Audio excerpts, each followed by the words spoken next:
आज हम एक नए विषय पे बात कर रहे हैं और विषय का शीर्षक है श्राद्ध पक्ष।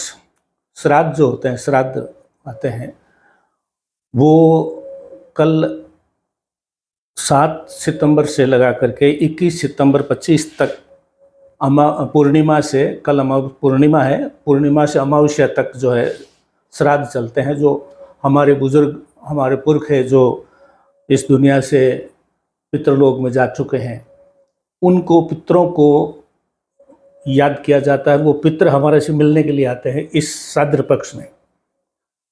प्रत्येक युवा, प्रत्येक जो सनातन धर्मी है, उसको ये देखना है कि वो हमारे पितर हमारे पास आएंगे और उनका किस तरह से आते हैं, कितने दिन का श्राद्ध होता है। अपना श्राद्ध जो है 15-16 दिन का होता है, उनका कैसे होता है, इसका एक अलग वीडियो मैंने 2-3 साल पहले बनाया था। वो उसका लिंक भी यहाँ दे रहा हूँ, जिसमें श्राद्ध की पूजा करने का और तर्पण करने का आप स्वयं कर सकते हैं। किसी की बुलाने की, किसी से मदद की आवश्यकता नहीं है। वो एक अलग वीडियो का लिंक इसमें दिया है। वो वीडियो भी आप इस वीडियो को देखने के बाद उसको भी देखें। अभी मैं सिर्फ श्राद्ध पक्ष का एक सरल सा परिभाषा दे रहा हूँ। जैसे कि मैंने बताया, 7 सितंबर से 21 सितंबर तक श्राद्ध चलेगा, पूर्णिमा से अमावस्या तक।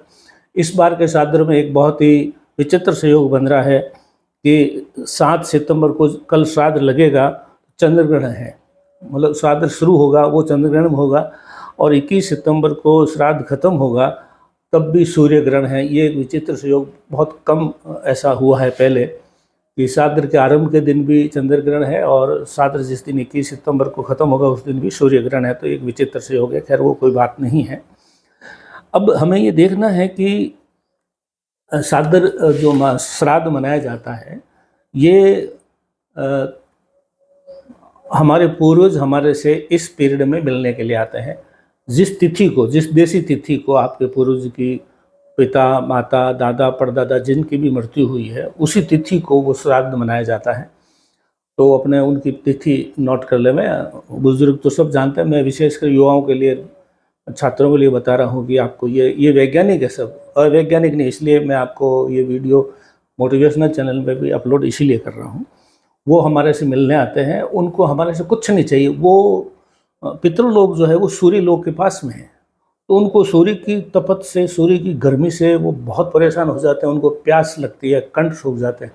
वो सिर्फ और सिर्फ हमारे यहाँ पे हमारे हाथ से पानी पीने के लिए आते हैं और हमें तर्पण में पानी पिलाते हैं हम लोग, और बाकी कुछ चीज़ें हैं जो विधि, मेरा दूसरा लिंक है उस वीडियो में, आप देख लें।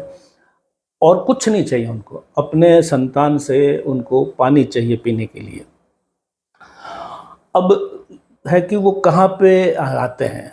जैसे आप गांव के रहने वाले हैं, आप शहर चले गए या पुराना मकान छोड़ दिया, उसके बारे में बहुत विशेष सूचना ये देना चाहते हैं कि जो पितर आते हैं वो सबसे पहले उस मकान में आते हैं जो मकान उन्होंने खुद ने अपने हाथ से बनाया या खरीदा, या अपने उस पिताजी का मकान जिसमें वो रहे उम्र भर, वो उसी मकान में सबसे पहले आते हैं।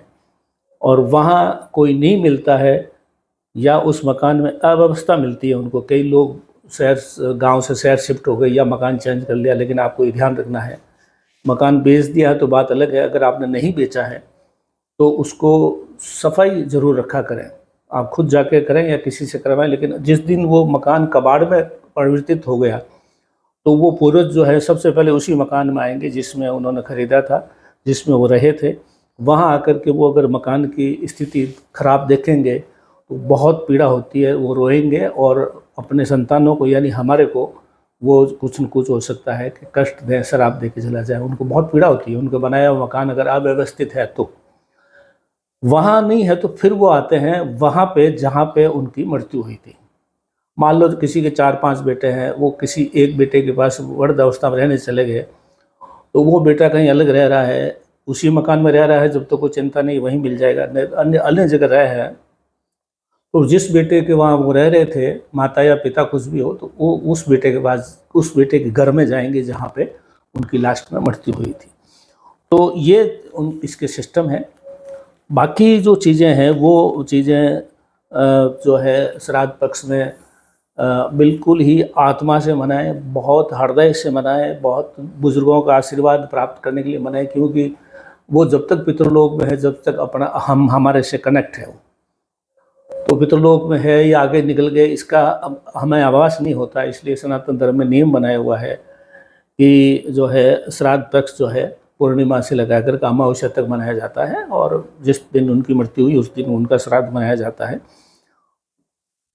अब श्राद्ध के अनेक नियम हैं, जैसे कि सर्वप्रथम श्राद्ध मनाने का अधिकार बड़े बेटे को है, वो नहीं करता तो उसके छोटे वालों कर सकते हैं। इस तरह से इस नियम और सरल विधि से श्राद्ध करने का तरीका, ये दोनों ही हमने एक पूर्व वीडियो में 2-3 साल पहले बनाया, तो उसका हम लिंक लगा रहे हैं। मेरा आपसे निवेदन है कि इस वीडियो को देखने के बाद में आप उस लिंक में जाएं। ये लिंक मैं डिस्क्रिप्शन में डाल रहा हूँ, लिंक उस पर क्लिक करते ही आपको वो वीडियो दिख जाएगा। उसमें बिल्कुल सरल भाषा में श्राद्ध का पूरा वीडियो मैंने खुद के हाथ से बना रखा है। कैसे तर्पण करते हैं, कैसे क्या तरीका है, क्या जल कैसे करना है, जल में क्या डालना है क्या नहीं डालना है, ये सब उसमें दिया हुआ है।